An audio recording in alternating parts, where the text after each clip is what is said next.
우리 저번 시간에 여기 밑에 부분 교과서에 나오는 그림이랑 비슷한 거죠?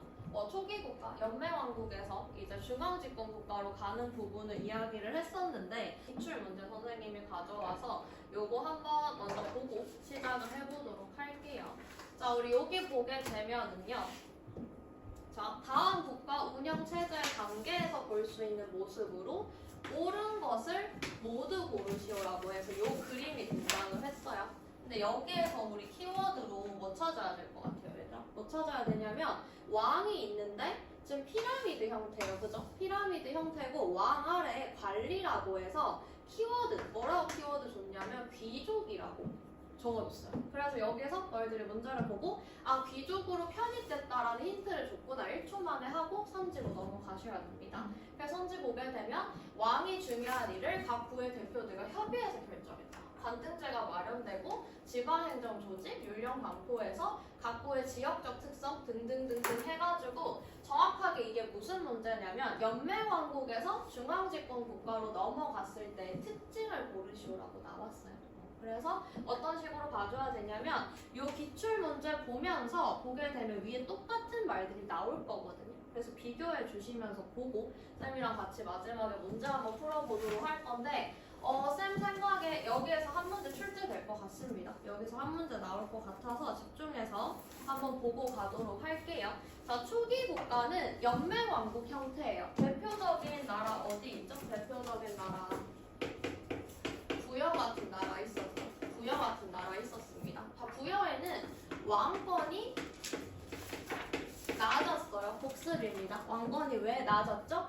사출도라는 제도가 있는 것만 봐도 왕권이 높지 않았다라는 것을 확인할 수가 있었습니다. 그죠? 자, 그러면 여러 부가 어떻게 해서 국가를 형성한다면 연합해서. 여러 부가 힘을 합쳐서 연합해서 국가를 형성한다라는 거고요. 각 부의 지배자들이 따로 있어. 다스리는 왕은 있지만 비슷비슷한 지배자들이 있고 이들은 독자적으로 관리를 두고 백성을 다스릴 수 있었어요. 그러니까 힘이 비슷비슷한 애들끼리 합쳐서 국가를 운영하는 시기였다라고 생각을 해주면 되겠죠. 다만 가장 강력한 애는 있어. 그래서 얘를 왕으로 추대하고 난 다음에 왕은 외교나 군사에 관한 일을 하긴 했지만 자, 요거 그대로 밑에 기출 국가 중대사는 각부 지배자들과 합의해서 결정했다라고 나왔는데 우리 기출로 다시 넘어가서 볼까요? 자, 1번 왕이 중요한 일을 각부 대표들과 협의해서 결정했다. 그대로 나왔어요. 그대로. 그래서 요거는 뭐다? 아, 이거는 연맹왕국인데 그러면 우리 뭐라고 할 수 있죠? 이거랑은 아닌데? 이거는 중앙집권이고 이건 연맹인데? 이건 아니구나. 이런 식으로 골라주실 수가 있어야 됩니다. 그래서 이렇게 꼼꼼하게 보는 거 필요하고요. 그리고 뒤에서 배우겠지만 중요하게 몇 가지만 보고 가게 되면 이렇게 협의해가지고 결정했다라고 하는 거 협의를 하면 우리 뭐 하게 돼요? 회의하게 돼요. 회의. 그래서 시험에 많이 나오는 회의 정리하고 갈게요. 자, 고구려는 무슨 회의를 했나요? 제가회의. 고구려의 이름은 제가회의. 이거는 너희들 무조건 암기해 주셔야 돼요. 고3 때까지, 수능 때까지 무조건 암기입니다. 고구려 제가회의. 자, 그 다음에 신라는 뭐예요? 우리 학교에서도 배웠죠? 신라는 화백회의입니다. 자, 화백회의가 시험에서 제일 많이 나. 시험에 제일 많이 나 이유가 뭘까? 특징이 있어요. 무슨 특징? 만장일치제. 만장일치. 패를 던져서 어떤 이제 안에 대한 패를 던져가지고 사람들 보내면서 패를 던져. 그래서 찬이 다 나와야 통과가 되는 거야. 시험에 제일 잘 나오고요. 자, 그 다음에 우리 백제 같은 경우에는 정사회의라고 있습니다. 정사회의. 선생님이 왜 정사인가라고 하면 바위 암자예요. 그래서 이렇게 바위에다가 이렇게 둘러싸가지고 회의를 했다라고 합니다. 지금 서만 남아있어요. 그래서 이렇게 있는 것들 꼭 기억을 해줘야 됩니다. 선지에 나올 수가 있어요. 자, 그리고 우리 핵심은 중앙집권 국가인데 요거는 사실 단어 자체를 보고 가시면 되죠. 자, 중앙에 누가 있나요? 왕이 있어요. 중앙에 있는 거 누구요? 왕이죠. 왕한테 권력이 집중되는 형태예요. 중앙집권 국가는 왕한테 권력이 집중되는 거야. 그러면은 이거 무슨 말이야? 왕권이 강했다. 왕권이 짱 강했다. 거 말 그대로 있습니다. 자, 그래서 왜 강하게 됐어요? 라고 하면 전쟁을 했어요. 주변 지역을 정복하는 과정에서 앞장을 누가 섰겠습니까? 왕이 앞장을 섰겠죠. 그래서 전쟁을 주던 왕의 권력이 강해지게 되는 겁니다. 왕의 권력이 강해지게 됐어요. 목숨 걸고 싸웠으니까 그만큼 뭔가가 주어져야겠죠. 자, 그래서 왕권이 강해지면 당연히 위에서는 각 부랑 같이 합의해서 결정을 했다면 이제 왕 마음대로 할 수가 있겠죠. 그래서 각 부의 독자성은 약화되게 됩니다. 내 마음대로 할 수 있는 게 약화되었다는 거예요. 자, 그리고 각 부와 복속된 지역의 지배자는 뭐가 된다고? 귀족으로 편입됐다. 자, 기출 문제로 다시 확인해 볼까? 귀족으로 편입됐다는 게 시험 문제에서는 어떻게 나왔죠, 얘들아? 귀족이라는 키워드가 나왔어요. 그죠? 이런 식의 문제를 볼 수 있는 능력이 너희들이 고3 때까지 키워야 되는 겁니다. 한국사는 수능 필수 과목입니다. 왕을 중심으로 하는 관등제를 마련했고 신분제가 정비됐다. 자, 이거 말이 되게 어려운데 우리 뭐라고 이해해볼까? 줄 세우기. 야, 왕 밑으로 다 줄 서 이거야. 왕 밑으로 니들 다 줄 서 이겁니다. 그래서 왕을 중심으로 관등제, 관리의 등급을 마련을 하고요. 신분을 정비합니다. 줄 세우는 거예요. 신분대로 쫙 줄 세우는 거예요. 위계 질서가 생긴 거죠. 이거를 조금 어려운 말로 바꾸면 위계 질서가 생기기 시작을 했다. 이런 식으로 나올 수도 있습니다. 말 바꾸기에 능통해지셔야 돼요. 자, 그리고 왕은 귀족회의를 담당하는 관리를 이제 임명할 수 있게 됐고요. 회의의 결정사항도 왕의 재가를 받아야 효력이 발휘됐습니다. 재가 무슨 말이에요? 허락이라는 말이에요. 똑같죠? 도장을 꽝 찍었다라는 거예요. 자, 그래서 귀족 세력에 대한 통제력이 강화가 되었습니다. 자, 그러면 관등제 마련, 신분제 정비, 볼드체 다르죠? 그리고 세 번째, 율령을 반포할 수 있게 됐어요. 이제 왕이. 율령은 뭐냐면 지금이랑 비슷한 게 헌법이라고 생각을 해주시면 됩니다. 이제 율령, 법을 반포할 수 있게 됐고요. 당연히 왕이 허가를 내린 법이죠. 왕의 입김이 제일 들어갔겠죠. 그래서 왕 중심의 지배체제가 확립되게 된 거고요. 마지막으로 불교를 수용합니다. 불교 수용. 자, 지금 선생님이 볼드체로 적어놓고 빨간색으로 동그라미 한 4개가 중앙집권 국가가 될 수 있던 조건들이다 라고 생각을 해주시면 되는데 우리 뭐 다 똑똑해서 잘하는데 불교 수용만 너희들이 조금 헷갈려하는 경우가 있어가지고 설명을 조금 하고 가도록 할게요. 자, 불교를 수용하게 되면 왜 왕권이 강화될까? 왜 왕권이 강화될까? 그리고 왜 중앙집권 국가로 나아갈 수 있을까라고 이야기를 하면 우리 이제 생각을 조금 해볼게요. 자, 먼저 우리가 얘들아 언제 종교를 찾게 돼요? 언제 종교를 찾아요? 그죠? 힘들 때. 선생님은 수능 볼 때 알라신까지 찾았어요. 조상신, 알라신, 돌아가신 할머니, 할아버지 다 모시고 보통 그래요. 그리고 선생님 친구들 막 남자친구랑 이제 헤어지고 제발 연락 와라. 그러면서 이제 모든 신 다 찾고 막 타로 보고 그러잖아요. 그래서 그런 거. 그러면은 우리 힘들 때 백성들이 예를 들어가지고 전쟁이야. 농사가 안 됐어. 그러면 어떻게? 왕 저거 문제다. 왕 잡아라. 이런 식으로 불만이 왕한테 갈 수가 있는데 정신적으로 부처님을 믿게 된대. 그러면 힘들 때 불교를 찾아오게 됐다는 거야. 그러니까 한마디로 백성들이 정신적으로 통합이 되게 됩니다. 그리고 조금 막 불만인 마음을 좀 가라앉히게 돼요. 자, 그리고 왕권을 뒷받침했다라는 거는 좀 심한 개념인데 어차피 우리 수능까지 다 갈 거니까 한번 적어볼게요. 왕즉불사상. 선생님은 조금 이해가 안 가는데 뭐 어디서 수업을 하든지 간에 왕즉불사상을 맨날 가르쳐주고 다음 시간에 이거 뜬 얘기해봐라 그러면은 어떻게 제대로 하는 놈들이 한 놈도 없어요. 자, 한번 설명을 해봅시다. 우리 예쁜 너희들은 할 수 있을 거야. 자, 왕즉불이라고 하면 왕이 즉 이퀄이야 이퀄. 왕이 즉 불이 무슨 불이야? 부처불이에요. 부처불. 자, 그럼 이거 무슨 말이야? 왕이 부처랑 똑같다는 거야.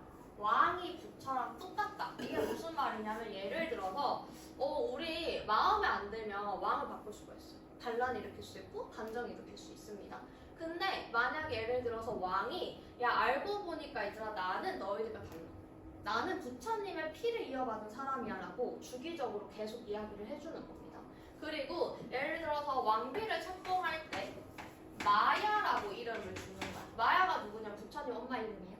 그리고 뭐 동륜, 사륜 이런 식으로 해가지고 우리 불교에서 등장하는 왕자 이름들 같은 거를 실제로 아들 낳으면 갖다 붙이는 거야. 그래서 계속 백성들한테 얘기를 합니다. 나는 부처님이 나를 임명을 하셨고 나는 부처님의 그런 후광을 받고 있고 나는 부처님의 피를 이어받았다. 근데 좀 사이비 같은데요? 맞아요. 사이비랑 비슷한 거예요. 그래서 왕권을 뒷받침하기 위해서 부처님을 등에 업게 되고 후광 효과를 이용하는 거야. 그래서 불교를 수행하면 뭐가 된다고? 왕즉불 사상, 왕이 즉 부처다, 왕권 뒷받침, 그 다음에 정신적으로 국가 통합. 힘들 때 우리는 이제 종교를 찾아요. 그래서 이 두 가지 생각을 해주시고, 자, 관등제 마련, 신분제 정비, 율령 반포, 불교 수영 보고 기출 문제 가봅시다. 자, 우리 여기서 봤을 때 귀족이라는 걸 찾아서 중앙집권 국가라는 걸 봤죠. 자, 그러면 중앙집권 국가에서 볼 수 있는 걸로 옳은 것을 모두 고르래.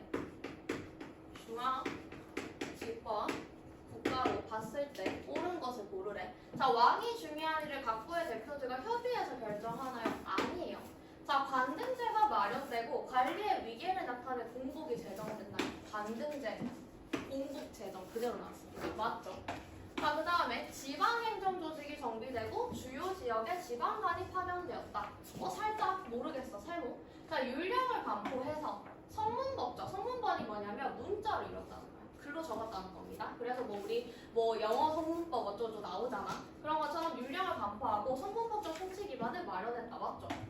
율령 반포했다며. 자, 그리고 각부의 지역적 특성이 남아있는 토착신앙을 발달시켰다? 각부의 지역적 특성이 있는 것을 굳이 할 필요는 없겠죠. 일단 요거는 아니야. 자, 그러면 요거를 가지고 이제 골라줘야 되는데 우리 정답 봤을 때 2번이랑 4번은 무조건 맞아요. 우리 지방행정 조직이 정비되고 주요 지역에 지방관이 파견되었다. 이거는 얘들아 O일까 X일까? O일까 X일까? 풀어볼까? 3번? O일까요 X일까요? 자, 중앙집권국가 왕이 관리들을 다스리던 시절에 지방행정조직이 정비되고 주요 지역에 지방관이 파견되었을까요? 이거는 조금만 생각해보면 답이 나와. 힌트 줄게요. 지방관. 정답일까요? 아니요. 정답일까요? 아니요. O일까요? X일까요? O일까요? X일까요? 자, 요것도 맞는 선지죠. 왜요? 자, 관등제가 마련되고 공복이 제정됐다. 이게 뭐예요? 관료제라는 거예요. 왕 아래 관료를 뒀다는 거잖아. 근데 지방도 행정조직이 정비되고 주요 지역에는 관리를 내려다 보냈대. 이것도 우리가 보면 뭐야? 관료제에 해당되는 내용이죠. 여기까지 확정시키실 수 있어야 됩니다. 그래서 정답은 2번, 3번, 그 다음에 우리 4번까지 해당이 되는 문제여서 난이도가 높았어요. 우리 초기 국가는 연합이기 때문에 크기가 똑같아. 근데 우리 고대국가 같은 경우에는 왕의 권한이 확실히 세죠. 그래서 이렇게 등장하는 거 같이 볼 수 있었고, 자, 이것도 우리 학교에서 진도 나갔던데 여기서는 우리 암기를 무조건 해주셔야 돼요. 이 파트는 뭐 이제 스토리텔링식으로 보고 난 다음에 암기는 무조건적으로 해주셔야 되는데 쌤이 자료 위에다 이렇게 적어놨거든요. 여기 태조와 그 다음에 고의와 그리고 여기 나오는 뇌물왕, 요분들이 누구냐면 국가의 기틀을 마련했다는 거예요. 자, 국가의 기틀을 마련했다라는 게 무슨 말인지 쌤이 사학적으로 좀 설명을 해줄게요. 자, 국가라는 게 생기고 나면 먼저 막 오합지졸이겠지. 우왕좌왕할 거예요. 근데 그러다가 어떻게 되냐면 기틀이 뭐야? 베이스. 어려운 영어로 생각해보세요. 베이스예요. 기틀을 딱 세우고 난 다음에 어떻게 하냐면 정치, 내정, 안의 정치, 국가 안의 정치를 정비합니다. 그리고 요 왕이 국가 안에 딱 편안하게 해놔. 그러면 이제 어디로 나오냐면 영토 확장을 하기 시작해요. 일단 국가 안부터 정비를 잘 해놓고 영토 확장으로 가는 겁니다. 자, 그러면 영토 확장하는 왕은 무슨 왕일까요? 전성기 시절 왕. 이게 그냥 공식이에요. 국가가 만들어지면 국가 기틀을 누군가 세워. 그 다음에 그 기틀을 바탕으로 안의 정치, 내정을 정비를 해. 그 다음에 밖으로 나가. 영토를 확장하는 거예요. 이게 전성기입니다. 그래서 성장 곡선이 이렇게 가다가 이제 다시 멸망의 길로 걷게 되는 거죠. 이게 국가의 성장 그래프라고 생각을 해주시면 되겠어요. 그래서 먼저 고구려부터 가보도록 할 거고요. 자, 우리 고구려 같은 경우에는 기원전 37년 졸본이 주몽이 건국했다. 졸본에서 주몽이 건국했다. 힌트는 주몽의 성씨는 고주몽이에요. 고주몽. 고씨 어쩌고저쩌고 고현묵 어쩌고저쩌고 나올 수 있으니까 요거 한번 알고 가고, 고구려 왕족의 성씨는 고씨입니다. 자, 그리고 1세기 초에 졸본이 좀 척박해. 그래서 국내성으로 천도, 수도를 옮기게 되고요. 주변 지역으로 세력을 막 확장하게 됩니다. 그래서 막 성장을 하기 시작을 하다가 이제 중요한 왕, 시험에 나옵니다. 태조왕이 등장을 하시게 됩니다. 태조왕. 태조왕 하면 사실 선생님 지금도 기억나. 선생님도 학창시절을 외웠는데 옥저복서. 옥저에서 배웠죠. 여러 나라의 성장 파트에 나왔던 그 고구려한테 맨날 털리던 약탈당하던 그 민며느리제 있던 옥저입니다. 민며느리제 옥저. 그래서 옥저로 복속했다, 먹었다라는 거고요. 한 9년도 공격을 하게 되면서 왕권을 강화하기 시작을 합니다. 자, 옥저를 복속하고 한 9년을 공격했대. 어떻게 왕권을 강화했다고요? 자, 우리 아직 초기니까 다시 복습 들어갈게요. 자, 중앙집권 국가를 어떻게 성장하게 됐다고? 전쟁을 주도한 왕의 권력이 점차 세면서 중앙집권 국가가 됐다고 했지. 자, 그러니까 우리 여기 보게 되면은 뭐라고 돼요? 여기도 마찬가지죠. 옥저를 복속을 해서 한 9년을 공격하게 되니까 왕권이 강화됐다며. 이해가 되죠? 이런 식으로 되는 거다라고 생각을 해주시면 되겠습니다. 자, 그리고 게르도 고시의 왕위 독점 세습이다 라고, 이게 말이 어려운데 무슨 말이냐면 이제 고주몽의 후손들이 전쟁을 이끌면서 잘했잖아. 그러게 되니까 이제 고시가 왕위를 독점 세습하게 됐다. 조금 더 오버해서 들어가게 되면, 원래 우리 앞에서 배웠는데 고구려는 5부족 체제였어요. 5부족 체제? 근데 이 5부에서 막 원래 왕을 누가 하자라고 하면서 조금 있었는데, 이제 게르도 고시가 전쟁도 앞장서고 잘하다 보니까 무조건 얘들이 왕위는 있는다라고 결정이 났다는 거예요. 자, 그러면 이건 무슨 말이야? 왕권이 강화됐다는 거니까 중앙집권 국가의 기틀이 마련되었다. 자, 다시 시험에 나와요. 태조왕이 왜 중요하다? 옥저를 복속함으로써 영토를 확장해서 왕권을 강화했고, 그로 인해서 게르도 고시의 왕위 독점 세습이 되게 되면서 중앙 집권 국가의 기틀이 마련되었습니다. 국가 기틀 마련. 태조, 고구려 태조왕 계속 말씀하시면서 외우셔야 돼요. 자, 이렇게 볼 수가 있고, 이거를 바탕으로 해서 이제 막 잘 가고 있다가 우리 아마 학교에서도 선생님이 막 표 그려주셨을 텐데 4세기, 5세기, 6세기라고 해서 전성기의 순서로 보게 되면 지금도 한강 아파트 제일 비싸잖아. 그래서 한강 근처에 국가를 건국했던 백제가 제일 전성기가 빨라요. 그 다음에 고구려로 가게 되고, 마지막에 삼국통일 누가요? 신라죠. 그래서 무려 2세기가 차이나, 거의 200년 차이가 나거든요. 백제, 고구려, 신라 순으로 전성기를 맺게 됐다라는 거 조금 여기서 배경지식으로 넘어가게 되면, 고구려 태조왕이 중앙집권국을 기대 잘 마련했어. 고구려 잘 성장하고 있었어. 근데 이때 이 백제의 전성기를 이끌고 있던 근초고 왕이라는 사람이 공격을 합니다. 그래서 원통에 나 왕인데 죽었어. 원통에 고국 원왕이 사망하게 됩니다. 자, 지금 만약에 속보입니다. 대통령이 북한의 피습을 받아서 피살됐습니다 라고 나오면 국무총리가 개타하면 돼요. 여러 가지 다 있어. 근데도 지금 우리 멘붕에 빠지겠죠. 근데 과거에는 중앙집권국가, 왕이 중간이 됐던 여기에 고국 원왕이 죽었다. 어떻게 되겠어요? 고구려의 대혼란이겠죠. 대혼란. 그래서 백제는 전성기인데 고구려는 대혼란에 이르게 됩니다. 선생님 이거 왜 강조하냐면, 이거 나중에 장수왕이 복수해요. 장수왕이 백제 왕을 똑같이 죽이면서 복수합니다. 그래서 고구려, 백제, 신라는 뺑뺑뺑 돌 거야. 계속 지들끼리 관계가 연관이 될 겁니다. 요거 생각을 해주셔야 돼요. 저는 역사 만화책가요, 역사 드라마를요 되게 좋아하는 학생이었어요. 하나를 한 달달달 외울 정도로 그냥 재밌게 봤었어요. 선생님 역사가 재밌었거든. 그러다 보니까 공부라고 생각을 안 하고 성적이 잘 나왔던 것 같아. 그리고 선생님이 가르치는 친구들 중에서 거의 막 엽떡이다, 아니면 저는 역사에 대한 거부감이 없어요 하는 친구들은 다 비슷해요.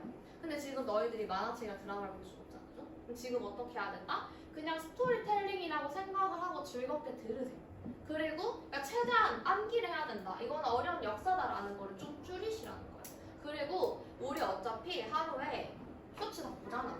인스타 다 하잖아. 그죠? 그러면 그 시간에 내가 아무리 머리를 막 봐도 보고 권항이 왜 죽었는지도 모르겠어. 아니 태주왕을 모르겠어. 그러면 우리 유튜브에다 치세요. 좋은 영상 쭈루룩 많이 나옵니다. 그러면 그런 거를 하나 들어가서 보라는 거야. 그런 조금 역사나 암기다라는 거를 끊어내는 게 사실 제일 중요해요. 우리 얘랑 3년 내내 동고동락해야 되거든요. 그렇고. 자, 그래서 4세기 중국의 전현, 이 전현이라는 나라와 백제 근총의 공격으로 왕이 죽었어. 무너지냐? 아닙니다. 다음 타자는 누구예요? 고구려였어요. 그래서 소수리왕 때. 소수리왕. 다행히 얘는 암기하기 좀 쉽죠? 뭐 수학을 좋아했다 이렇게 암기하는 친구도 있고 아니면은 그냥 이제 머릿속에 좀 그나마 잘 들어오는 왕인데 고구려 소수리왕 때 중앙집권 체제를 다시 정비를 하고요. 이 사람이 아까 선생님이 말했던 단계에서 뭐 했던 사람이냐면 내정을 정비한 왕입니다. 자, 이게 무슨 말이냐면 가끔 헷갈릴 수 있으면 선생님이 이 예시를 들어주는데 선생님이 사이도 안 좋고 집도 엉망이고 막 선생님의 가족이나 친구들도 하나도 잘 못 보살피는 사람인데 선생님이 바깥일을 잘 할 수 있을까요? 잘 못하겠죠. 당연히 어느 순간 무너지게 될 거예요. 우리가 롱런하는 사람들 보면 다 가정이 굉장히 빵빵하게 잘 뒷받침을 해주고 있어. 금수저에서 뒷받침해준다는 게 아니라 그 가정 안의 분위기가 굉장히 화목하고 좋다는 거거든요. 그거랑 마찬가지로 국가도 내정, 안에가 잘 정비돼야지 이제 영토악한 전성기로 나아갈 수 있단 말이야. 그래서 모든 국가는 어떤 왕들이 존재한다. 다시 반복. 기틀 마련한 왕, 내정 정비한 왕, 영토 확장한 왕 순으로 시험에 나와요. 요 세 명이 제일 중요하니까. 자, 그래서 내정을 정비한 고구려 왕 누구야? 소수림 왕입니다. 그래서 이때 뭘 하게 됐냐면 불교를 수용하고요. 태학, 고구려 서울대입니다. 대학교를 설립하고요. 율령도 반포하기 시작을 하면서 내정을 완벽하게 정비해요. 내정을 완벽하게 정비하고 이제 이 소수림 왕의 뒤를 이을 사람들이 누구냐? 바로 광개토 대왕과 장수왕이십니다. 전성기를 이끌어 나가실 거고 여기까지가 우리 고구려에 대한 내용이다 라고 생각을 해주시면 되겠고요. 이제 백제로 가서 백제는 어떻게 조금 성장을 했는지 볼 건데 사실 백제는 그렇게 볼 부분이 없어요. 얘는 약간 그런 느낌이에요. 부동산 투자에 성공한 나라거든요. 부동산 투자에 성공했어. 그게 무슨 말이냐면 그냥 한강 유역을 발판으로 성장을 하기 시작합니다. 백제에서는 누구 기억하셔야 된다? 고이왕. 고이고이 잘 만들어 나갔다. 이렇게 암기를 하시고요. 고이고이 잘 만들어 나갔다. 자, 뭘 하셨냐면 관등제 정비하고요. 계속 반복됩니다. 관리의 공복을 제정하고요. 자, 여기서 가끔 친구들이 물어요. 선생님, 관등제, 관리의 등급 제정까지는 외웠거든요. 아니면 공부했거든요. 근데 관리 공복 제정이 왜 중요한 거예요? 라고 묻는 친구들 꼭 있어요. 그래서 선생님 밑에 친절하게 적어놨어요. 관리의 서열을 정리했다. 내 밑으로 다 줄 서 이거예요. 소속감도 줘요. 대학교 가면 뭐 입고 과잠. 그 다음에 위계설 같은 것도 생기고 그래요. 학번에 따라 좀 다르거든요. 근데 사실 과잠만 봐도 아는 사람은 몇 학번인지 보여. 48에도 적혀있죠. 그리고 막 모양도 좀 다르고 그래요. 자, 그래서 관리의 서열을 정리하게 됐다. 줄을 세우겠다. 멀리서도 이분 옷만 봐도 얘가 몇 등급인지 보이는 거거든요. 공복 제정 관리 서열 정리랑 같은 말입니다. 기억해 주셔야 돼요. 이것도 3년 내내 따라다닐 거예요. 자, 그리고 마한을 이끄던 목지국이라는 나라가 있었는데 여기 또 병합해서 한강 유역 대부분을 차지하게 됐습니다. 자, 요거 너희들 이거 공부할 때 어떻게 공부해? 고이왕, 관등제 정비, 관리 공복 제정 끝. 아니에요. 그러면 선지에 어떤 게 나오겠어? 고이왕과 관련된 시험 문제를 낼 때 요거를 선지에 내버리겠죠. 쉴 때 기출에 나왔었습니다. 마한을 이끌던 목지국을 병합해서 한강유역 대부분을 차지했다. 또는 목지국을 병합한 왕은 고이왕이다. 이런 식으로 선지 구성될 수가 있어. 그래서 이런 것들은 조금 선생님이 싫어하긴 하지만 암기를 좀 해주셔야 되는 부분입니다. 연결하게 되면 또 스토리텔링 해주면 우리 앞에서 여러 나라 성장 때 봤었잖아요. 여러 나라 성장 때 이렇게 밑에 사만이 있었는데 그 사만 중에서 마한이 있었어. 근데 그 마한에서 목지국이 제일 대빵 국가였는데 그 대빵 국가를 쳤다는 거야. 그러니까 신라 영토가 확장됐다는 소리가 안에 숨어 있는 거죠. 그래서 고이왕 때 한강유역 대부분 차지, 영토를 늘리면서 이제 중앙 집권으로 어느 정도 나아갔다라고 생각을 해주시면 되겠습니다. 자, 그리고 마지막으로 신라로 가보도록 할 건데, 자, 신라는 선생님이 여기 뒤에도 놔뒀는데 이런 이렇게 기출 문제에 됐다 많이 나오는 게 있거든. 거의 3개년 내내 나오는 게 있고 수능에도 엄청 많이 나오고 모의고사에도 더럽게 많이 나오는 게 있어서 지금부터 집중해 주셔야 됩니다. 한국사에서 사실 오늘 이것만 완벽하게 이해하고 가셔도 한 문제는 맞출 거고 굉장히 좋을 거예요. 요거는 꼭 오늘 기억하고 가야 돼요. 자, 먼저 지금은 조금 힘 빼고 이제 들어오네. 자, 신라. 지난해 소국이었던 사로국에서 출발했다. 자, 이거는 뭐 기억해줘야 되냐면 신라의 옛날 이름이 사로국이었구나. 요거는 기억해줘야 돼. 갑자기 사로국 나오면 애들이 사로국 처음 봤는데요 막 이러고 있는데 신라의 옛 이름입니다. 사로국에서 신라로 이름이 바뀌었어.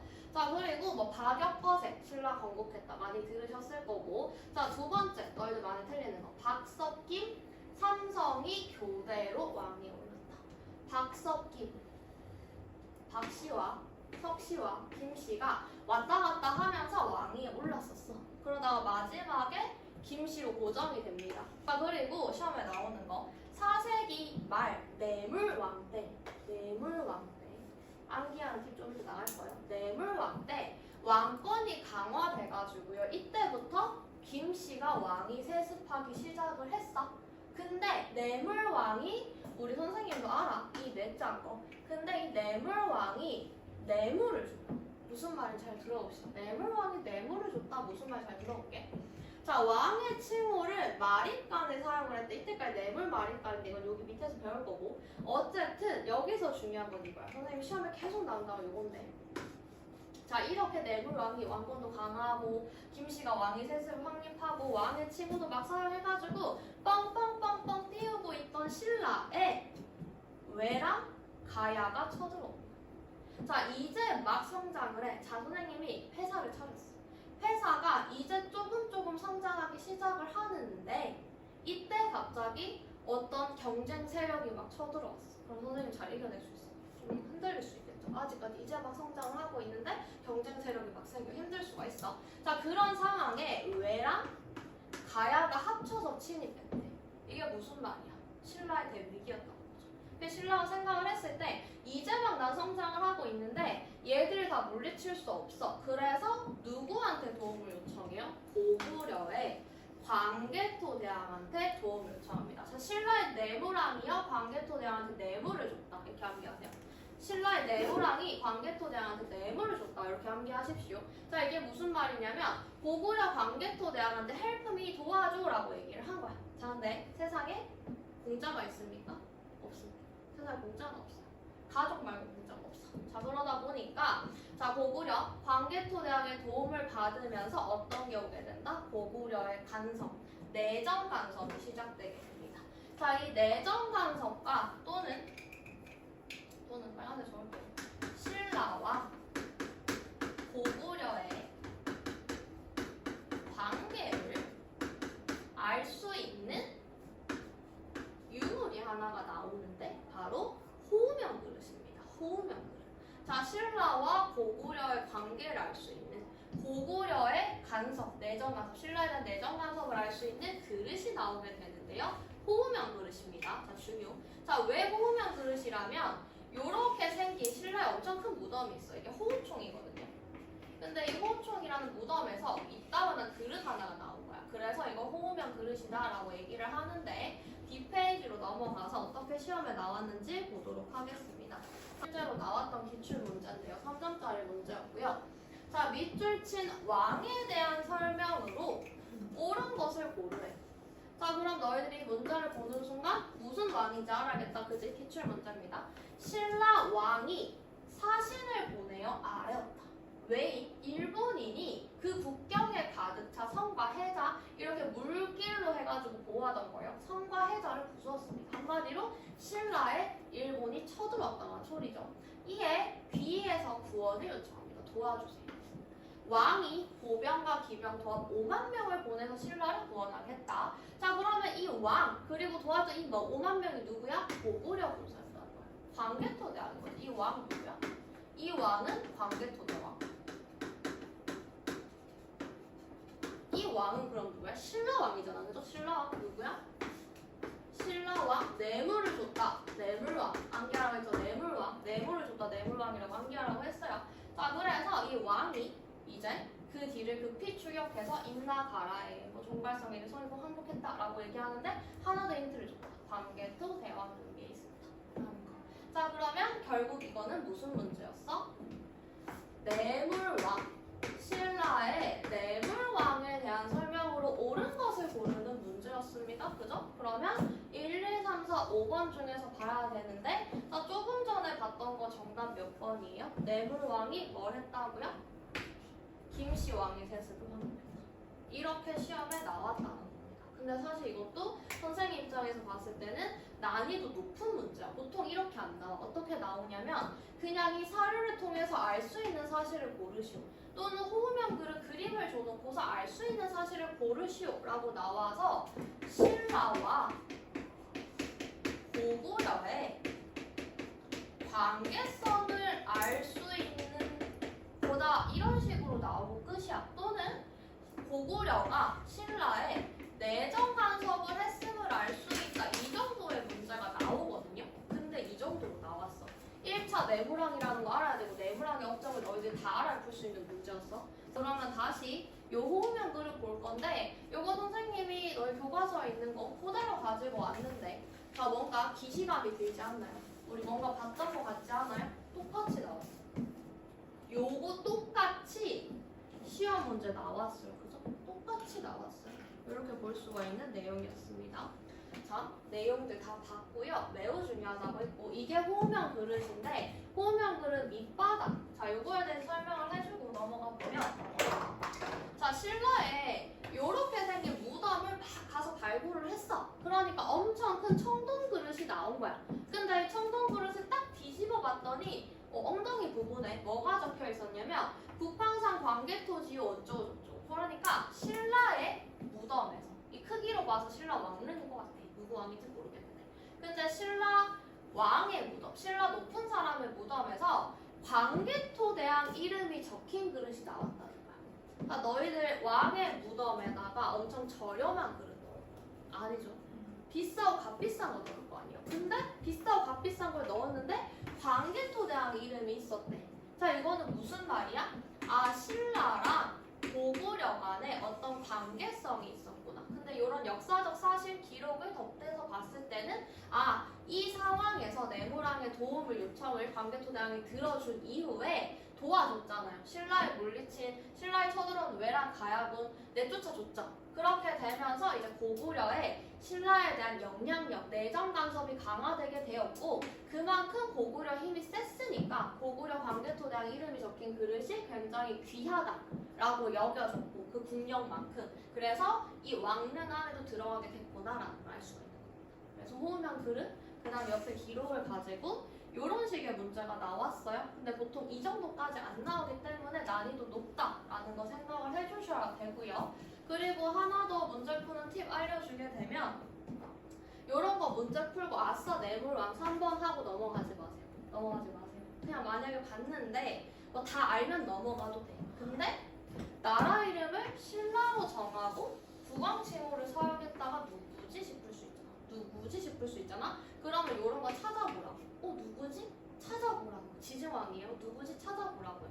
모르는 선지 나오면 무조건 한 번 더 공부하는 습관 들이셔야 됩니다. 요거까지 봐주면 되고 요 밑에 부분. 자, 신라는 특징이 하나 더 있죠. 왕호가 굉장히 변천됐습니다. 그래서 박역것의 거성함, 남해, 차차우, 유리, 이사근, 뇌물, 마립간, 지증, 왕이라고 해서 칭호가 굉장히 많이 바뀌었어요. 그거는 이 밑에마저 뜻이 다 달랐습니다. 그래서 한 번씩 꼭 읽어보시고 사실 시험에 많이 나오는 거는 뇌물 마립간이었다. 뇌물이 광개토 대왕한테 뇌물 주면서 도와달라고 했다. 이 내용 많이 나오고 그 다음에 지증왕이 국왕의 신호를 사용하고요. 그 다음에 신라라는 이름을 쓴 것도 사실 지증왕 뒤에서 배울 거예요. 그래서 이 내용 정도 기억을 해주시면 되겠습니다. 시험 문제 난이도 높다고 계속 이야기를 했고요. 이제 가야로 한번 가보도록 할 건데 기출 문제 보고 어떤 식으로 공부해야 되는지 들어가 보도록 할게요. 지도는 가야의 세력 범위를 나타낸 것이다. 여기서 축소해줬어요, 범위를. 야, 이거는 23번은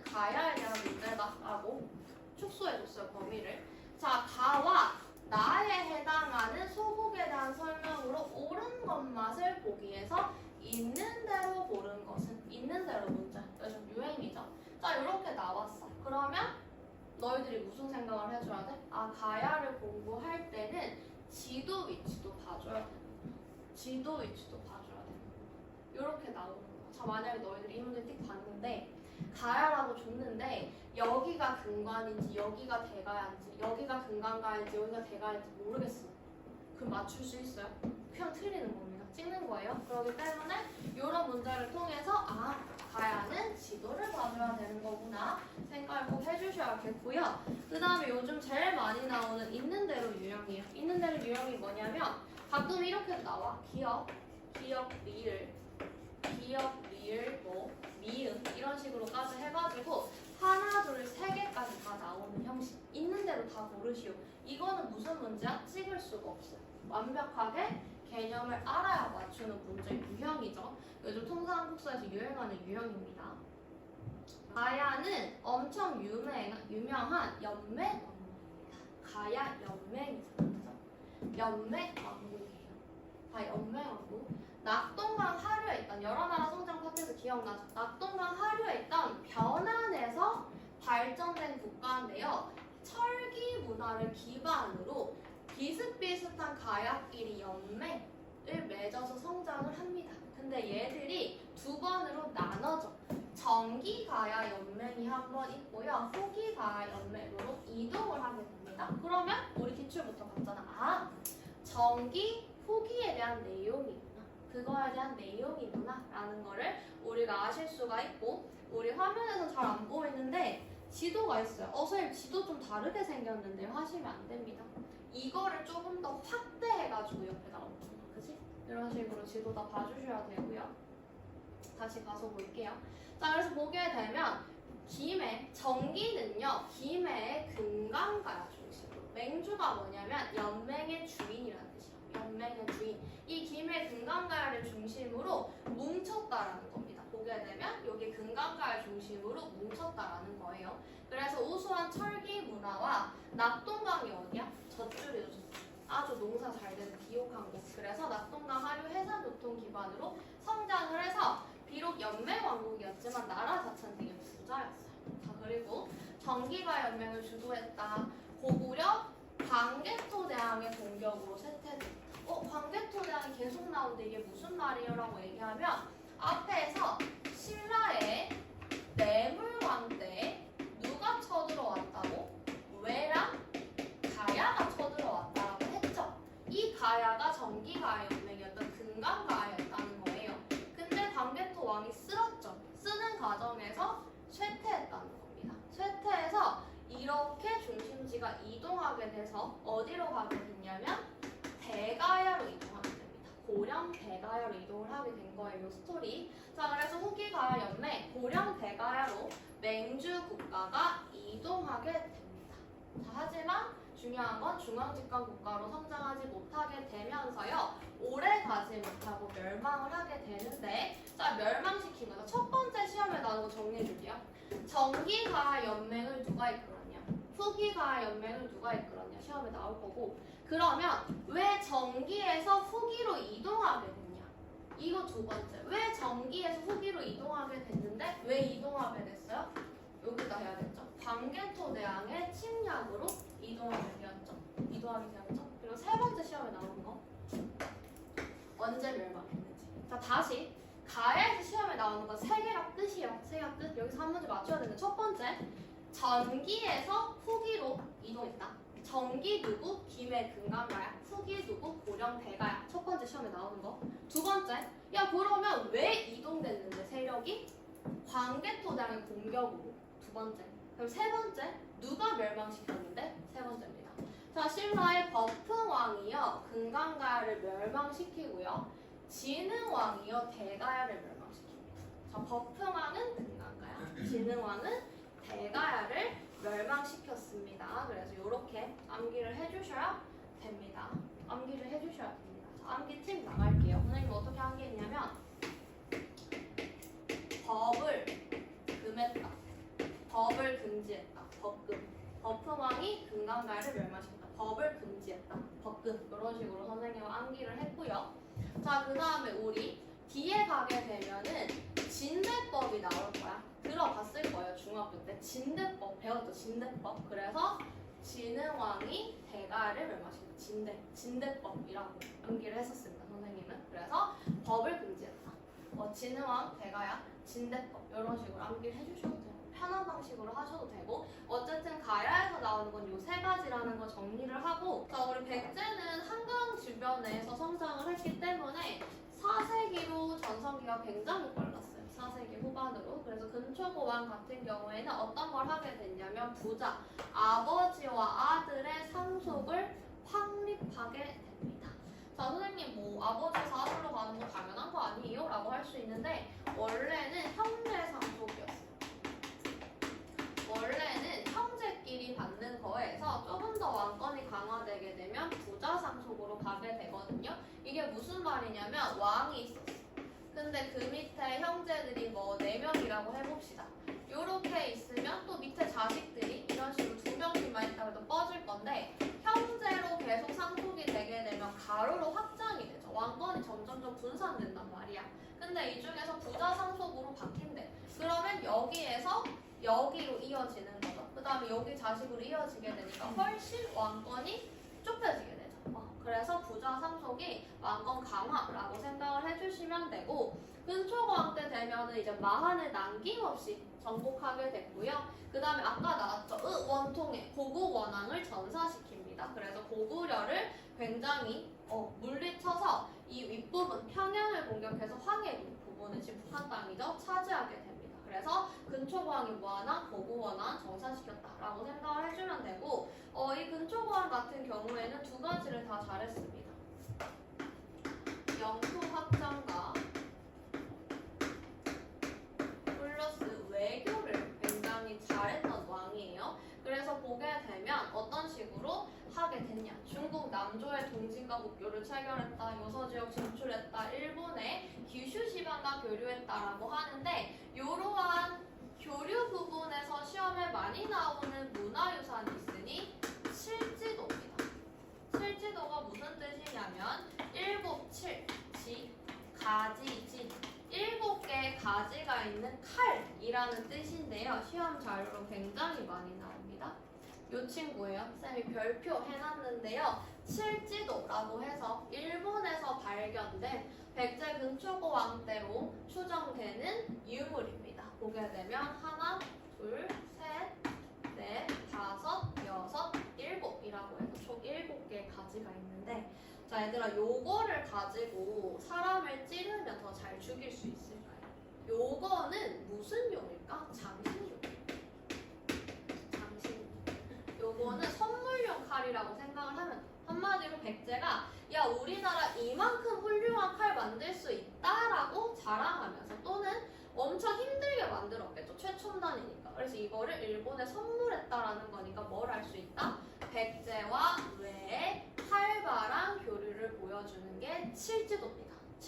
칠지도라는 거 기억을 해주셔야 돼요. 그래서 근초고왕에 대한 문제를 내고 싶다. 또는 일본과의 외교를 말하고 싶다라고 해서 칠지도 많이 나오고요. 플러스로 침류왕은 오답선지 같은 걸로 또는 뭐 곁다리 선지로 많이 나오는데 불교를 수용한 왕입니다. 끝. 불교를 수용하는 뜻과 끝. 여기까지만 보시면 되겠습니다. 그래서 우리 요거 암기 팁은 요즘 친구들 잘 모를 수 있는데 혹시 불침범이라는 말 들어본 적 있어요? 불침범?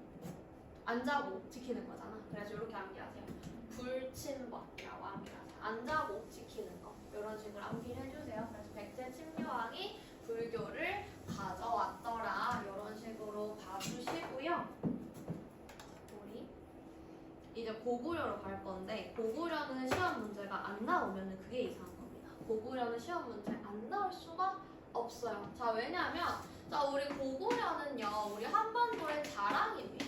이유가 뭐야? 영토가요 거의 이만큼이었어. 자 우리가 지금 화면에 잘 안 보이긴 하는데 중국까지 포함해서 이만큼의 나라를 가져본 적이 있었나요? 없습니다. 그래서 고구려는 우리 역사의 자랑이라고 할 수 있는데 이유는 다른 나라는 한 명인데 고구려는 전성기 이끄던 이 무려 2명입니다. 그러니까 아버지랑 아들 대단한데요. 요 2명이신데 시험에 무조건 나온다고 봐주시면 되고 먼저 광개토대왕 가보겠습니다. 자, 광개토대왕, 세종대왕 딱 2명만이 역사에서 큰 대자가 붙어 계십니다. 광개토대왕. 자, 백제를 공격해서요 한강 이북을 점령합니다. 왜 선생님 백제였나요? 자, 한강이 당시에 가지는 가치가 굉장히 컸어. 그래서 한강이 뭐 농사도 잘 되고 외교나 아니면 백길 이용할 수도 있고 등등등 그 가치도 굉장히 컸지만 우리는 복수를 해야 됩니다. 원통에 고국원아 이 백제 계로왕한테 죽었었습니다. 공격해야죠. 복수해야죠. 그래서 백제를 공격해서 한강 이북을 점령을 하고요. 자, 우리 시험에 나오는 포인트는 이겁니다. 광개토대왕은 북쪽으로 나아가요. 북쪽으로 영토를 확장합니다. 유식한 말로 뭐라고 해요? 북쪽으로 나아간다. 북진 정책이라고 합니다. 광개토대왕은 중국 쪽으로 위쪽으로 영토를 차지하기 시작을 합니다. 자, 그리고 계속 반복이죠. 신라의 보안 원총으로 외를 격퇴했다. 이 과정에서 금강가를 쇠퇴했다. 대가리 연맹 중심 이동했다. 사실 요거 정리 안 해놔도 되는데 여러분 헷갈릴까봐 쌤이 한 번 더 적어놓은 거예요. 요거 다시 복습하셔야 되고 자, 그 다음에 시험에 나오는 팁 광개토대왕 또 뭐가 나온다? 영락, 영원한 즐거움이라는 뜻입니다. 영락, 영원한 즐거움이라는 뜻의 연호를 사용하게 됐는데 연호가 뭐냐면 연에다가 호칭, 별명을 붙이는 거야. 예를 들어가지고 선생님이 키우는 강아지 이름이 짱구 짱하네요. 짱구 좋아해서. 자, 선생님이 나라를 세웠어. 2026년에 선생님이 나라를 세웠습니다. 짱구국이라고 해볼게요. 자, 선생님이 짱구국이란 나라를 세웠어. 나라. 근데 여기서 이렇게 하는 거야. 나는 이제부터 짱구국이 세워진 1년부터를 짱아 1년이라고 하겠다. 이 말을 들어줘요. 자, 그러면 이거 무슨 말이야? 2026년은 짱구국의 짱아 1년이라는 영어가 되는 겁니다. 이렇게 말도 안 되는.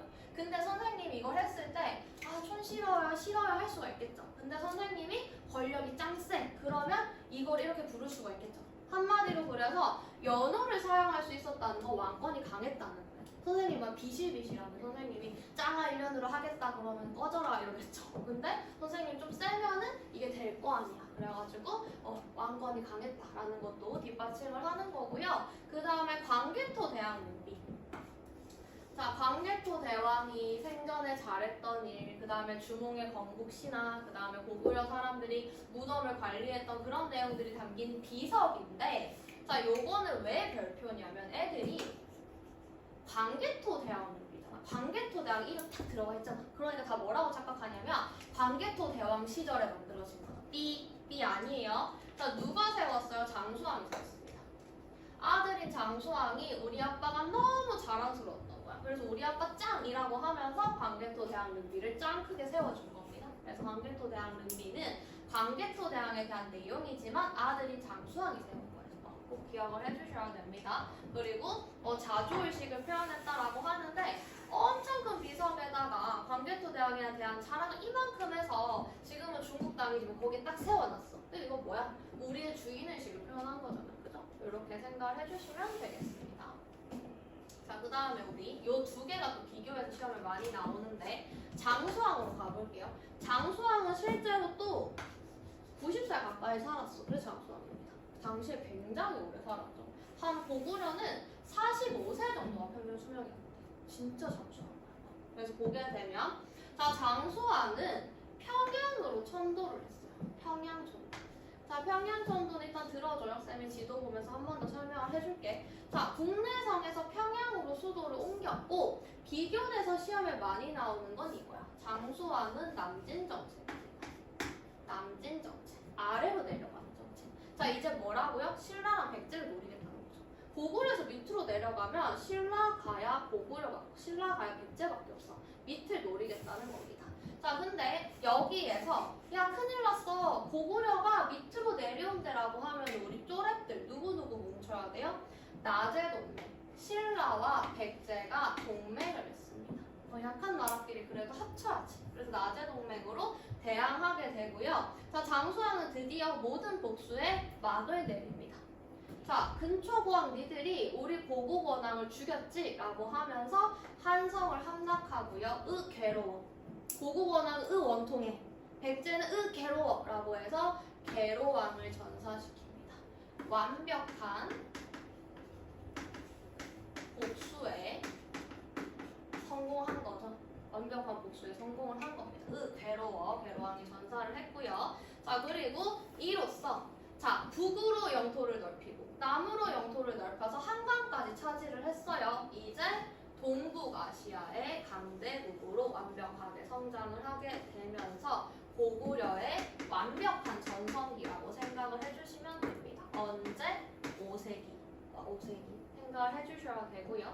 자, 그리고 한반도 중부 지역까지 영토를 확장했다라고 해서 충주고구려비, 그 다음에 중국의 남북조와 동시에 교류를 하게 되면서 이를 균형 외교라고 합니다. 자, 이거는 안 적어도 되는데 선생님이 그냥 플러스로 설명을 해주면, 자, 광개토 대왕은 북쪽으로 나아갈 수 있었던 이유가 중국이 지들끼리 싸우고 있었어요. 그래서 이 우리 고구려보다 힘이 센 중국이 지들끼리 싸우니까 조금 이제 광개토 대왕도 생각을 했을 때 북진이 가능했던 거야. 덤벼볼 했던 거지. 근데 장수왕에 이르러서는 중국이 통일을 해버려요. 중국을 통일. 그래서 감히 여기다가 덤비면 안 되겠다라고 파악한 거 플러스 이제 남쪽으로 복수하러 내려가야지라고 해서 장수왕은 남쪽으로 내려가게 된 겁니다. 요거는 그냥 배경 지식이에요. 요렇게 봐주시면 되고요. 지도를 좀 같이 보셔야 돼가지고 지도 보도록 하겠습니다. 자, 우리 요 지도에서는 뭘 봐줘야 되냐라고 얘기하면 다시 복습할게요. 다시 광개토 대왕은 어디? 북진. 쌤 이렇게 세 번째 얘기한다는 건 시험에 나온다는 거죠. 장수왕은 어디? 남진이라고 이야기를 했습니다. 자, 그러면 장수왕이 남진을 했대. 자, 이거에 대해서 한번 봅시다. 원래 수도가 국내성이었는데요. 어디로 천도했다고요? 평양으로 천도했다고요. 자, 왜 평양으로 천도했을까? 밑으로 내려가기 편해야겠죠. 남진할 거라며. 그러면 수도가 어디야? 왕의 집이잖아. 그래서 이사 간 거예요. 평양으로 이사 간 겁니다. 밑으로 내려갔죠. 요 기억을 해주셔야 되고요. 가끔 평양 위치 찍어놓고 묻는 문제 나와서. 그리고 시험에 제일 많이 나오는 거는 충주고구려입니다. 충주고구려비. 모양 생각해 주셔야 되는데 암기티 끝에가요 요렇게 둥그래. 선생님이 끝에 둥그란 거 왜 얘기하냐면 좀 이따 진흥왕 때도 비상 나올 건데 걔는 반듯해요. 북한산 순수비 나올 건데 반듯해. 그래서 비교 고구려는 둥그스름해요. 그리고 밑에가 나가 있어요. 자, 이거 진흥왕도 배울 텐데 밑에 나가 있는 거 똑같은데 위에가 뾰족해요. 요거 차이점 생각을 해주셔야 됩니다. 요거 기억을 해주셔야 되고요. 이제 백제로 한번 가보도록 할 건데, 자, 백제 아까 선생님 했잖아요. 백제 또 왜 나와요? 라고 생각을 할 수가 있는데 이름이 바뀌었어요. 이름 뭐라고 바뀌었어? 중흥으로 바뀌었어. 중흥이 뭐냐면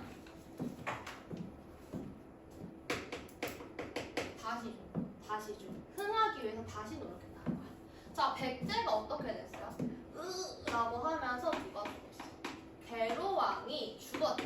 자, 왕이 죽었어. 하면서 여기가 멸망이라고 하면 거의 여기까지 내려갔어. 근데 멈추지 않아요. 이렇게 올라갑니다. 이렇게 올라가요. 이걸 중흥이라고 하고 여기서 두 명의 왕이 나올 겁니다. 누구냐면 첫 번째 시험에 많이 나오는 무령왕, 두 번째 시험에 대따 많이 나오는 성왕. 백제는 이 두 명의 왕이 나누셨습니다. 이 두 명 빼면 시험에 안 나와요. 자, 한번 볼게요. 자, 먼저 자, 백제는 천도를 되게 많이 하는데요. 어떻게 천도를 하냐면 한성이 있었는데 여기 빼앗겼죠. 한성을 다 빼앗겼잖아. 그러면서 급하게 웅진으로 천도를 합니다. 지금의 공주예요. 자, 근데 예를 들어가지고 선생님이 갑자기 망했어. 막 TV 보면 많이 나오는 빨간 딱지가 선생님 집에 다 붙었어. 절대 붙으면 안 되는데. 빨간 딱지 선생님 집에 다 붙었어. 그럼 선생님이 남은 통장의 잔고를 긁어서 집을 구하는데 풍수지리 보고 살기 좋은지 보고 뭐 옆에 주변에 막 그 시설들 다 보고 집을 고른 거야. 급하게 되는 대로 이사를 가야겠죠. 쫓기니까 빚쟁이들한테. 자, 그거야. 왕이 죽고 고구려가 쳐들어와. 어떻게 가야겠어? 급한 대로 아무 때나 가야겠죠. 그래서 옹진으로 일단은 급하게 피신을 합니다. 선생님이 이거를 빨간딱지 얘기를 왜 했냐면 여기가 완벽하지 않다고 판단을 해서 한 번 더 천도를 할 거거든. 한 번 더 천도를 할 거거든. 그래서 쌤이 지금 얘기를 한 거예요. 자, 첫 번째 시험에 많이 나오는 무령왕입니다. 무령왕. 자, 무령왕은 사실 무령왕 능으로 제일 유명하신데, 자, 이 무령왕은 열심히 노력을 해가지고 여러 가지 했는데 시험에 나오는 건 하나밖에 없어. 그 다음에 문화파트 2개. 두 번째, 무령왕은 시험에 나올 때 2개밖에 없는데. 첫 번째, 지방에 22담로를 설치합니다. 아까 선생님이랑 기출문제 봤던 거랑 좀 연관이 되는데, 무령왕은요 어느 정도 좀 백제가 다시 좀 도닥도닥 됐다고 생각을 하니까 이제 지방을 22개의 담로로 나눕니다. 요렇게 지방을 분배를 했다는 거야. 여기서 끝나지 않고 이 지방 22담로를 안전하게 잘 다스리기 위해서 관리들을 파견을 해야겠지. 자, 근데 우리 뭐 비밀 얘기를 한다든지 아니면 뭐 선생님이 갑자기 무거운 걸 옮겨야 된다든지 등등의 상황이 있었을 때 제일 믿을 만한 게 누구예요? 제일 믿을 만한 가족이겠죠. 가족이 그나마 제일 배신을 안 때리겠죠. 그래서 누구를 파견하냐면 왕족을 파견합니다. 왕족 가족이죠. 그래서 지방 22담로를 설치를 하고 왕족을 파견했다. 끝. 그래서 지방 통제를 강화했고 중국과 활발하게 교류하기 시작을 했다라고 얘기를 하는데, 여기서 하나 더 많이 나오는 거는 무령왕릉에 대한 내용입니다. 무령왕릉을 만드는 거. 자, 여기 등장하는 이 사람이 성왕이에요. 성왕 기억해줘야 돼요. 성왕. 그래서 성왕이 무령왕의 장례를 하자, 무덤을 만들자라고 얘기를 하고 있는 부분입니다. 자, 그래서 이제 왕의 무덤을 만들기 시작을 해가지고 이렇게 이제 사람들이 모여서 빈전이라고 해가지고 미리 왕의 이제 시신은 이렇게 놔두고요. 자, 여기서 중요한 거는 양나라 사신이 조문을 왔습니다. 양나라랑 사이가 좋았다는 게 들어가 있죠. 그리고 부장품을 만들고 있는데 그리고 여러 가지 물건들을 이제 백제에서 왕의 무덤에 넣을 거를 만들고 있습니다. 키는 석수라고 해가지고 돌로 만든 짐승이고요. 관을 만들고 있습니다. 근데 뭐로 만들었대? 일본 남부지방의 금속으로 만들었대. 남부지방 일본식 나무로 관을 만들었대. 무령왕의 관을.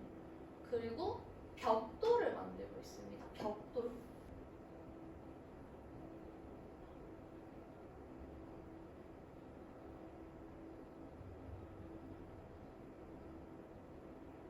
벽돌로 다 쌓고 있는 게 보이죠?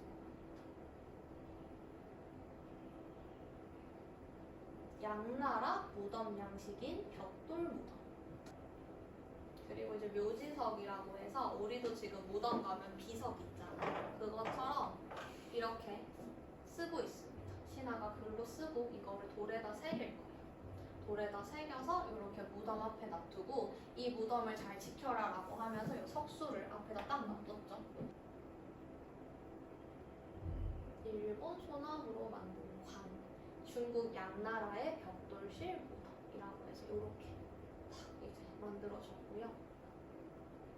아들인 성왕이 와서 슬퍼하고 있죠. 아빠가 죽었으니까. 아버지의 뜻을 잘 받들어서 백제를 더 중흥시키겠습니다라고 아마 얘기를 했을 거예요. 그리고 이제 문이 딱 닫히고 한 번 더 이제 나중에 열리게 되는데, 언제 열리게 되냐면 이제 무령왕릉의 부인 왕비가 죽었을 때 이렇게 같이 합장이 됩니다. 왕과 왕비가. 그리고 문이 탁 닫히고, 그래서 1971년에 무령왕릉이 발굴되기 시작을 해서요, 한 번의 도굴 흔적 없이 나오게 됐던 거예요. 이게 굉장히 가치가 크다. 무령왕릉과 관련해서 시험에 나오는 포인트가 뭐냐면, 무령왕릉과 관련해서 시험에 나오는 포인트는 중국 남조 양관 플러스 일본도 있었죠. 일본식 남송으로 관을 만들었다며. 그래서 활발하게 교류하면서 문화를 발전시켰구나라는 걸 볼 수가 있습니다. 무령왕릉을 통해서 그래서 예를 들어서 이 네모박스 지문에 뭐 중국의 벽돌실 무덤 어쩌고 저쩌고 양나라 사신이 조문 어쩌고 저쩌고 일본식 금속으로 만든 관 어쩌고 저쩌고 하면 아 무려 만능이구나. 그리고 이 네모박스에 해당되는 이 기역 왕이 업적으로 옳은 것을 고르시오라고 하면 지방 22단도를 설치해. 이런 식으로 시험에 나온다는 겁니다. 이렇게 기억을 해주시면 되겠고요. 자, 그 아까 전에 막 울고 있던 이제 아들 상황이 나와야 되는데 상황은 쌤이 볼 때는 조금 사주가 안 좋았어.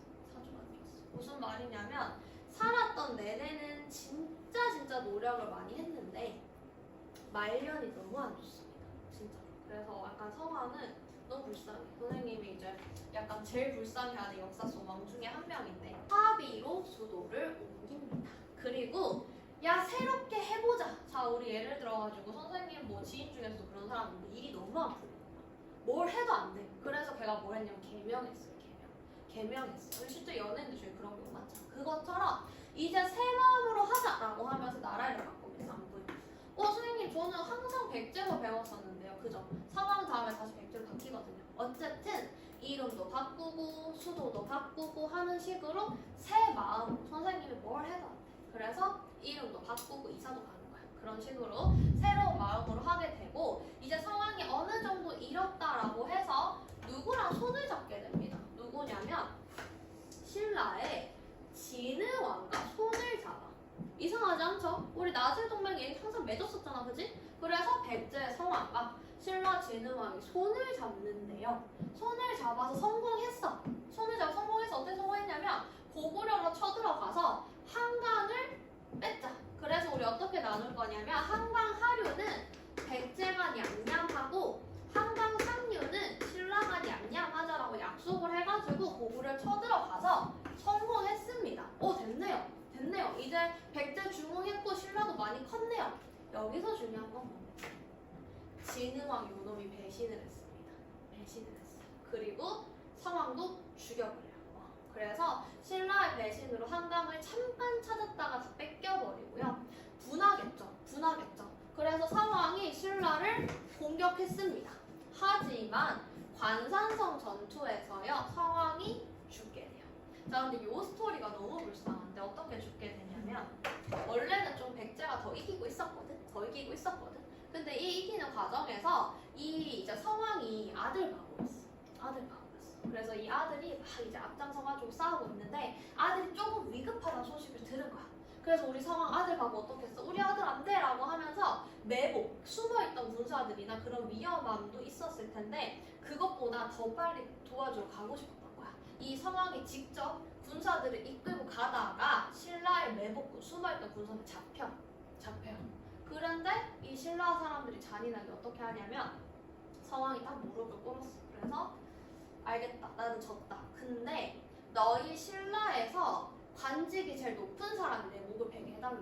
왜냐면 나도 좀 가오가 있잖아요. 그러니까 제일 높은 놈이 와서 내 목을 베라라고 했는데 신라가 일부러 제일 낮은 노비 출신 군사를 불러다 목을 치게.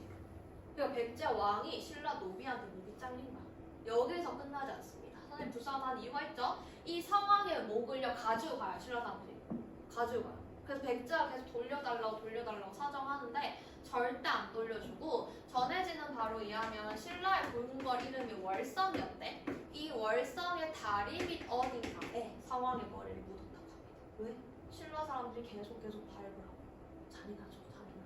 그래서 이렇게 상황은 결국 머리를 찾지 못한 대로 몸만 장례를 치렀다라고 합니다. 그래서 정말 열심히 살았는데 너무 말년이 안 좋아. 그래서 너무 불쌍해요. 어쨌든 이렇게 백제는 더 이상 나아가지 못하고 멸망의 길로 가게 됩니다. 이렇게 정리를 해주시면 되겠습니다. 자 그리고 우리 신라 발전을 하기 시작을 하시죠. 어떻게 발전을 하기 시작을 하냐면 자 신라하면 생각나는 게 대기만성이라는 단어입니다. 대기만성 알고 봅시다. 어차피 우리 수능 국어에 나올 단어입니다. 대기만성이 무슨 뜻인지 아십니까? 대기만성 천천히 성공한다. 늦게 성공하는 사람. 그래서 사람은 뽑히는 시기가 모두 다 달라요. 얘들아. 뽑히는 시기가 다 달라요. 신라는 꽃피는 시간이 늦었던 거지. 그래서 6세기 남들보다 백제랑 비교하면 2세기 200년 늦은 시기에 중앙집권 체제를 정비하고 영토를 확장하는데 왕은 딱 3명만 합시다. 지증왕, 버프왕, 진흥왕. 3명만 알면 끝납니다. 이 3명만 알면 시험은 끝나요. 자, 먼저 지증왕 같은 경우에는 앞에서 봤죠. 국보를 신라, 국왕의 칭호를 사용하기 시작을 했고요. 우리 막 너희들 애기 때 열심히 외웠잖아. 100명의 위인들 노래. 거기 나오죠. 이사부가 우상국 울릉도를 복속했다. 그게 지증왕이고요. 자, 그 다음에 우경을 장려했습니다. 우경이 뭐냐면 음매의 읍니다. 소로 농사 짓게 하는 게 우경이에요. 그래서 농업 생산량을 활성시켰다라고 하는데 지증왕은 매인보다는 선지에 많이 등장을 합니다. 뭐 지증왕이 우경을 장려했다. 지증왕이 왕과 이제 국호를 신라로 바뀌었다. 지증왕이 이사부를 시키고 우상국을 복속시켰다. 뭐 이런 식으로 나오게 되고 우리가 봐야 되는 거는 버풍왕입니다. 버풍왕. 일단 흥자가 들어갔죠. 흥하겠다. 뭔가를 흥하겠다. 자, 이 버풍왕은 누구냐면요. 내정을 이제 확장시킨 왕입니다. 그리고 진흥왕은 아까 봤듯이 영토를 확장시킨 왕이고요. 자, 버풍왕은 내정을 잘 다진 왕인데, 자, 내정을 다지려면 뭐 해야 된다고 우리 계속 반복하고 있습니다. 율령을 반포하고 불교를 공인하고요. 중앙집권 체제를 확립했죠. 자, 여기서 보게 되면 2차돈이라고 등장을 하게 되는데, 자, 요러한 이게 있어. 근데 우리 순교비라면 순교가 뭐냐면 종교를 위해서 목숨 바친 사람을 순교자라고 하거든요. 그걸 기념하기 위해서 세운 비석인데, 자, 이거에 적힌 그림을 이렇게 가지고 놓은 거예요. 여기 뭐가 떨어져 있어요? 머리요. 머리. 잔인하죠, 머리. 네, 이게 2차돈인데 무슨 말이냐면, 자, 2차돈이라고 하는 사람이 있었습니다. 2차돈 씨가 무슨 일이 있었냐면, 자, 우리 아까 왕직불 사상이라고 해서 불교를 수용하게 되면 왕권이 강화된다고 그랬죠. 그 왕권이 강화되면 뭐가 낮아져? 신권, 신하의 권력이 낮아지지. 그러다 보니까 이 버풍왕이요, 얘들아 나 불교를 공인하고 싶다라고 이야기를 한 거야. 그러니까 신하들이 안 됩니다라고 반대하기 시작을 한 겁니다. 근데 그때 이 2차돈이 딱 등장을 해서요, 버풍왕한테 얘기를 합니다. 전하, 제 폐하, 제 말을 믿으시고요, 그냥 제가 시키는 대로 하세요. 그리고 제가 다 해놓을 테니까 마지막에 제 목만 치십시오 라고 얘기를 해놓고 갑자기 사라져. 그래서 무슨 일을 하냐면 2차돈이 한 곳에다가 막 절을 짓고 있는 거야. 아직까지 불교가 공인되지 않은 신라에서 막 절을 짓고 있으니까 막 이제 귀족들이 난리가 났겠죠. 그래서 왕한테 보자지라고 합니다. 2차돈이 지금 왕명을 받고 절을 짓고 있다고 하더라. 뭐가 맞는 거냐라고 얘기를 하니까 버풍왕은 2차돈이 시킨 대로 나는 모르는 일이다 라고 이야기를 해요. 자, 그러니까 이제 2차돈을 나는 모르는 일이고 2차돈이 감히 왕명이라고 사칭을 하고 이거를 하다니 저놈을 데려다가 목을 쳐라라고 문물을 머금고 연기를 한 거예요. 둘이 2차돈 시키는 대로. 근데 정말 시키는 대로요, 2차돈의 목을 딱 치니까, 자, 사람 목을 치면 뭐가 나와요? 빨간색 피가 쏟아져 나와야 되죠. 근데 하얀색인 우유 같은 피가 쏟아져 나와. 하얀색 피가 쏟아져 나오고 천둥 번개가 치고요, 하늘에서는 꽃비가 내려요. 말이 됩니까? 하늘에서는 꽃비가 내리고 천둥 번개가 치고 사람 목이 잘렸는데 흰피가 나오고 말이 안 되죠. 어쨌든 기록엔 그렇게 남아있고 송교비 그림도 그렇게 그려져 있어요. 역사학자들이 해석을 하기에는 뭐 꽃비는 꽃이 내리던 시기에 천둥 번개가 치니까 흔들려서 내렸을 거다. 흰피는 흰색이 순결을 나타내잖아. 그래서 우리 웨딩드레스 입고 결혼하자. 그래서 아마 그런 의미에서 조금 과장된 게 아닐까 하는데, 어쨌든 2차돈의 목을 치는 순간 마치 부처님이 화가 난 듯한, 부처님이 뭔가를 하시는 듯한 이상한 일이 발생하기 시작을 했대요. 그래서 귀족들도 깨갱하게 됐고 신라에는 2차돈의 순교 덕분에 불교가 공인되게 되었다라고 합니다. 그래서 보게 되면 2차돈 순교, 불교 공인이라고 해서 이런 스토리가 숨어있다라고 생각을 해주시면 되겠고, 그리고 뭐 거의 시험에 잘 안 나오긴 하는데 독자적인 연어로 건원이라는 거를 세우게 됐고, 앞에서 배웠죠? 금강가야를 병합했다라는 내용이 등장을 하게 됩니다.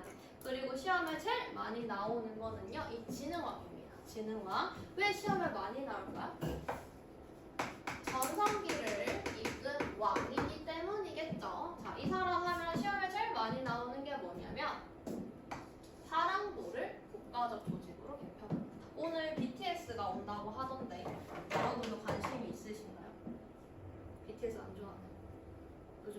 체제 아닌가요? 요즘은 누구예요? 투바투인가 그쪽인가요? 아니면 뭐 라이즈 그쪽인가요? 아니요. 라이즈 그쪽이에요. 좋습니다. 라이즈 잘생기긴 했더라. 좋아요. 아무튼 그래서 약간 BTS 얘기 왜 했냐면은 예전에 화랑이라는 드라마가 있었는데 거기 BTS 진막 박서준 이런 사람들 나왔었어. 그래가지고 화랑이라고 하면은 뭐냐면 꽃미남들이야. 꽃아 사내라. 그러니까 꽃같이 잘생긴 사람들의 모임. 그것에 끝나는 건 아니고 공부도 하고 무예도 배우고 했습니다. 어쨌든 청소년 수련단체인 화랑도를 자 밑줄 애들 많이 틀려오는데 처음 만들었다. 네 아니에요. 원래 화랑도는 신라에 있었는데 국가 조직으로 개편한 게 진흥왕이에요. 요거 되게 많이 틀려와 너희들. 예를 들어서 화랑도를 진흥왕이 만들었다 이런 식의 선지는 화랑도 진흥왕 동그라미 하는데 아니에요. 국가적 조직으로 들어오게 만든 게 진흥왕이야 얘들아. 이거 기억을 해주셔야 되고요. 이런 식으로 하면서 뭘 하는 거야? 얼굴도 잘생기고 공부도 잘하고 싸움도 잘하고 하는 애들 뽑아다가 인재 양성하게 된 겁니다. 그리고 앞에서 배웠던 내용 계속 복습인데 백제 성왕과 연합해서 한강 상류를 점령을 했다가 배신을 했죠. 배신하고 한강 하류까지 차지를 하고 순수비를 건립하게 됩니다. 그게 바로 이 북한산 정상에 세운 이 서울 북한산 신라 진흥화 순수비인데 이렇게 내려다보면 한강이 쫙 보여. 얼마나 자랑스럽겠어. 그래서 선생님이 아까 얘기했지. 그 장수왕 충주고 무렵이랑 비교되는 거 뭐? 반듯해요. 밑에 이렇게 나가 있어요.